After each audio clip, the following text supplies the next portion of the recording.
Hindi na nakauwi ang isang estudyanteng 3 araw nang nawawala sa Camarines Sur. Hawak na ng mga pulis ang isang person of interest sa pagkamatay ng estudyante. Saksi, si Jessica Kalinog ng GMA Regional TV, Balitang Bicolandia.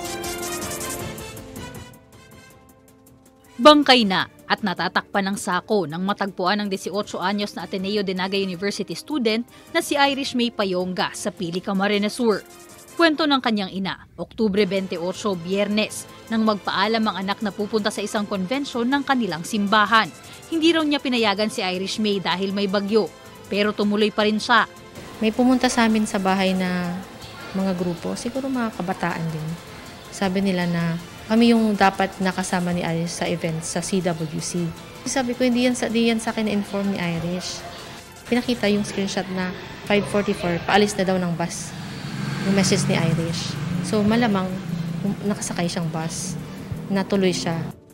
Matapos ang huling mensahe, hindi na muling nagparamdam si Irish kaya nag-report na sa mga pulis ang kanyang mga magulang. Hanggang sa matagpuan na lang ang bangkay ni Irish, 3 araw matapos na huling makitang buhay. Inaalam pa kung ano ang ikinamatay ni Irish.